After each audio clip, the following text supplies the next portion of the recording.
Olá pessoal, tudo bem? A graça e a paz de Deus. Eu sou o pastor Giovanni e eu tenho uma palavra de Deus para o seu coração. Estamos hoje estudando sobre uma temática muito importante, com certeza vai falar ao seu coração. Quais são as fases do perdão? Como é que o perdão se processa no coração do homem?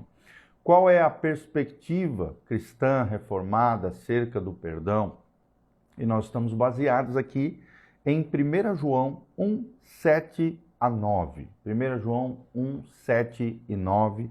Preste atenção, a Bíblia diz: se porém andarmos na luz, como Ele está na luz, mantemos comunhão uns com os outros, e o sangue de Jesus, seu Filho, nos purifica de todo o pecado.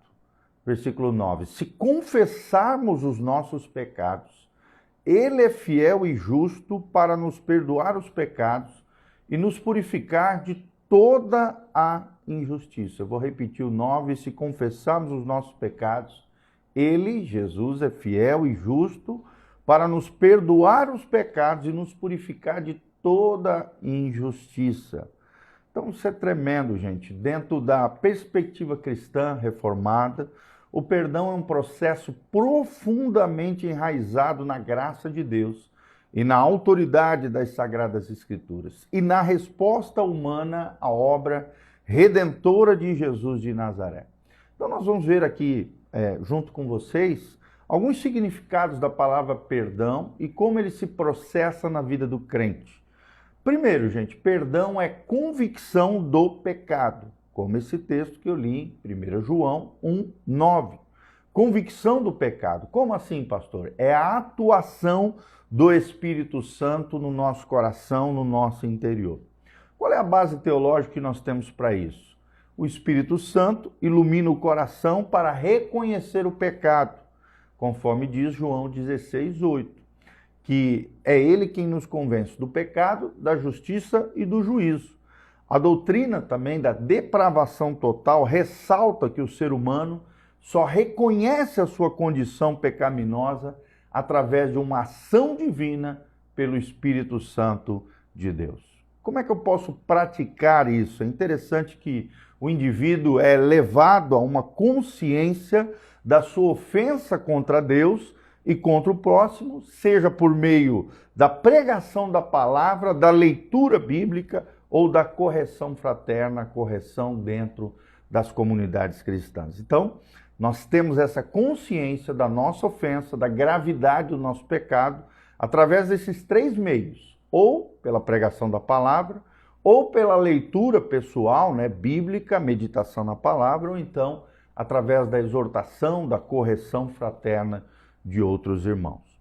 Segundo o significado da palavra perdão na Bíblia, no sentido de confissão e arrependimento. Confissão e arrependimento. É interessante, quando falamos de confissão a Deus, estamos falando do reconhecimento sincero do pecado diante de Deus, conforme nós lemos aqui em 1 João 1,9. Ou seja, na tradição reformada, cristã, não há necessidade de mediadores humanos, sacerdotes, pastores, padres, nada disso, gente. Pois Cristo é o único mediador entre Deus e os homens, Cristo Jesus homem, é o que diz 1 Timóteo 2:5. É interessante que a confissão ela deve ser feita ao próximo, no sentido, se o pecado afetou outra pessoa, há um chamado divino a uma confissão pública ou então privada. É o que diz Tiago 5,16. Confessai os vossos pecados uns aos outros para que sarareis. Então, muitas vezes somos curados interiormente falando quando confessamos, seja de forma pública, se o pecado for público, ou seja de forma privada, se o pecado foi privado. Visando, claro, sempre a restauração do outro, ou a restauração de nós mesmos. É o que nós aprendemos em Mateus 5, 23 a 24. E é claro que é muito importante o arrependimento genuíno. Arrependimento genuíno, não apenas remorso. O remorso não resolve situação nenhuma. O remorso é aquela tristeza que eu sei que eu estou errado, mas eu não me predisponho a mudar. E trilho um caminho de morte, e se não me arrepender até o final da vida, de condenação eterna. Mas o arrependimento é diferente, é uma mudança de mente, de coração, que leva a um abandono do pecado conforme Atos 3:19. O arrependimento é um dom de Deus também.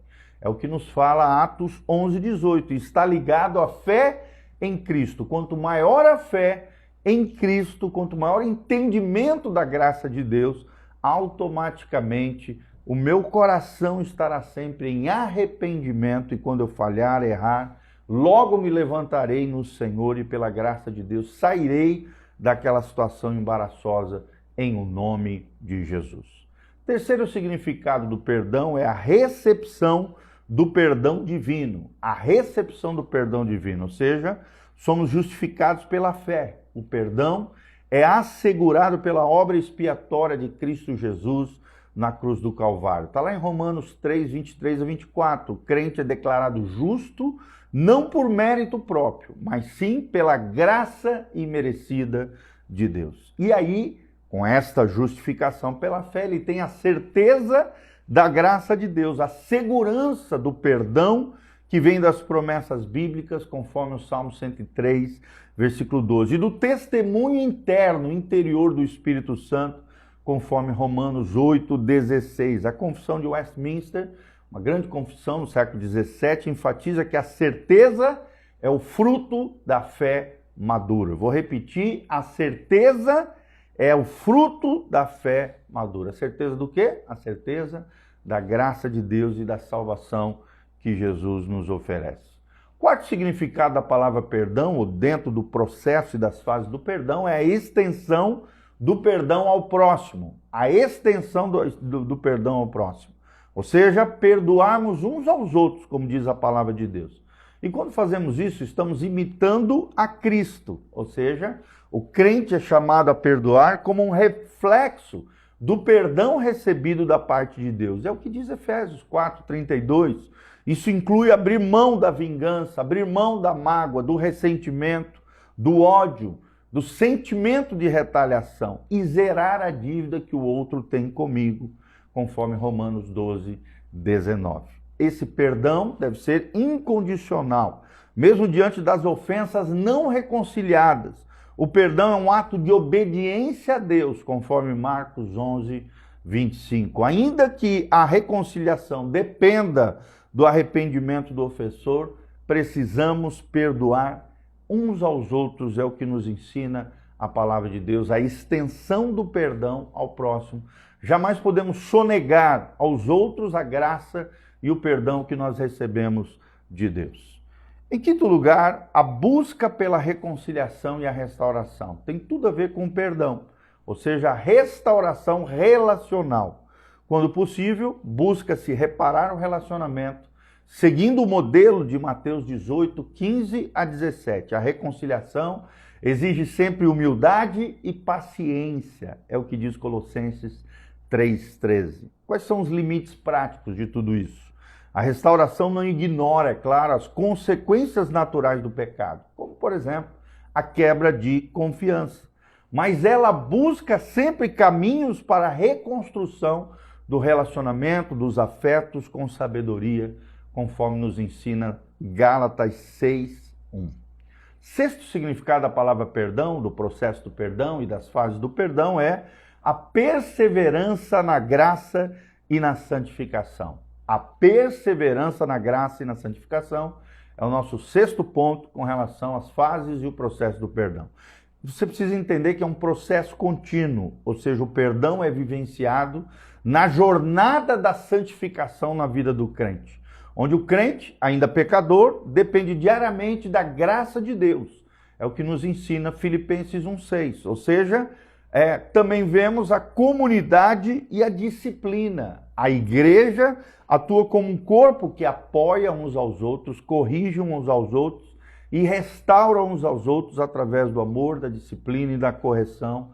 É o que nós vemos em Gálatas 6:2, refletindo sempre o caráter reparador, reconciliador e restaurador de Deus com relação a nós, assim devemos ser também com relação aos nossos irmãos. Amém? Quais são os fundamentos bíblicos e confessionais com relação ao perdão? Nós vemos o Catecismo de Heidelberg, na pergunta 126, aqui destaca o perdão como resposta à oração do Pai Nosso. Vemos também na parábola do credor incompassivo, Mateus 18, 21 a 35, ilustra que a obrigação que eu e você temos de perdoar como base do perdão recebido da parte de Deus, e temos também a doutrina da expiação, ou seja, o perdão humano. É possível porque Cristo já pagou a dívida do pecado, lá em Colossenses 2, de 13 a 14. Para fazer um fechamento de tudo isso que falamos, o perdão, na tradição reformada, não nega a justiça divina, nem a responsabilidade humana. Pelo contrário, reconhece que em casos de abuso ou ofensas graves, a reconciliação pode exigir limites saudáveis, mas o perdão interno permanece como um mandamento, mesmo quando a restauração relacional não é imediata ou segura, tá bom? Então, isso resume um pouquinho de tudo aquilo que nós falamos aqui, todos esses pontos, né, os fundamentos bíblicos e confessionais, a perseverança na graça e na santificação, sexto ponto. O quinto ponto, a busca pela reconciliação e restauração. O quarto ponto, a extensão do perdão ao próximo. O terceiro ponto, a recepção do perdão divino. O segundo ponto, a confissão e o arrependimento. E o primeiro ponto, a convicção do pecado. Essas são as fases do perdão, o processo do perdão, os tipos de perdão dentro da perspectiva cristã, evangélica, protestante, de fé reformada, tá bom? Então espero ter trazido um conteúdo relevante, importante para o seu coração. Lembre-se, jamais podemos sonegar a graça recebida e o perdão recebido de Deus. E da mesma maneira que Deus nos perdoou e ofereceu a sua graça, a sua misericórdia sobre nós, precisamos oferecer, dar àquele que nos ofendeu o perdão devido à graça divina, da mesma maneira que recebemos o perdão e a graça que emana da cruz de Cristo, tá bom? Então, que Deus abençoe você, em nome de Jesus. Quero mandar um abraço para a Dariane Virgens, o Anderson Sunahara, o Juarez Casagrande, o Henrique Lopes Barros. Que a graça de Deus e a bênção de Deus esteja sobre cada um de nós. Não esqueça de dar um joinha, apertar o sininho, seguir o nosso canal. Se você também quiser contribuir na nossa casa pastoral, nesse ministério, todas as informações estão aqui no link abaixo, os horários de culto, o endereço da igreja, as nossas mídias sociais. Não esqueça de entrar no nosso site, casanarrocha.com.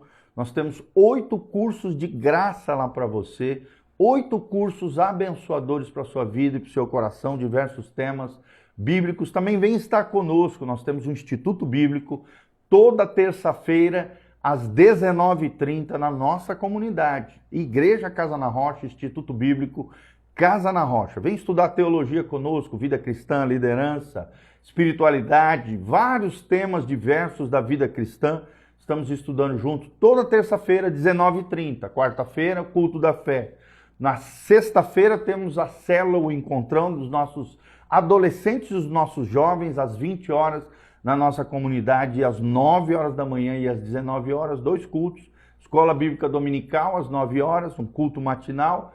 E também, às 19 horas, nosso culto principal, o culto da família, tá bom? Te esperamos aqui conosco, vem estar conosco, que Deus te abençoe, que a graça e a paz de Jesus esteja sobre todos nós, e que a bênção do Senhor faça a diferença nas nossas vidas. Amém? Perdoe, libere perdão. Peça perdão quando você feriu, ofendeu ou praticou injustiça contra alguém. E libere perdão assim como Deus liberou perdão sobre nós. Tá bom? Um abraço, que a graça e a paz de Jesus esteja sobre a tua vida, tua casa, tua família. Em nome de Jesus. Amém. Quero terminar orando pela sua vida. Pai, no nome de Jesus, encerramos essa oração, pedindo a tua graça sobre nós, ó Deus, no sentido de nos capacitar. Quando ofendemos alguém, pedimos perdão, consertarmos, nos reconciliarmos e restaurarmos afetos e relacionamentos. Pai, quando, ó Deus, alguém nos ofender, nos prejudicar, ó Deus, ofendendo, produzindo injustiças contra nós, que sempre brote no nosso coração perdão, graça, misericórdia, compaixão, com relação ao outro, assim como o Senhor teve conosco, que tenhamos corações misericordiosos, compassivos, perdoadores, Assim como o Senhor nos perdoou, Pai, nós te pedimos essa graça, nos capacita, Pai, nos liberta de todas as mazelas do passado, ódio, ressentimento, mágoa, ó Deus, todo e qualquer, ó Deus, sentimento de vingança, retaliação, destruição do outro, prejudicar o outro ou torcida pela desgraça alheia. Pai, no nome de Jesus, tira isso do nosso coração, tudo aquilo que nos intoxica, tudo aquilo que nos afeta, todo fel no nosso coração. Ó Deus, toda amargura, tira isso, Pai, no nome de Jesus. Nós liberamos o nosso coração em perdão e graça com relação às pessoas que nos ofenderam e pedimos a tua capacitação sobrenatural, cicatrizando o nosso coração e restaurando a nossa vida. Em o nome de Jesus é o que nós te pedimos, para o louvor e glória do teu nome. Amém, amém e amém. Amém? Deixe seus comentários aqui embaixo, o que você achou desse vídeo, o que Deus falou com você e também da onde você está nos assistindo. Não esquece de apertar no aviãozinho, compartilhar esse vídeo através das suas redes sociais. Um grande abração, Deus os abençoe. Amém.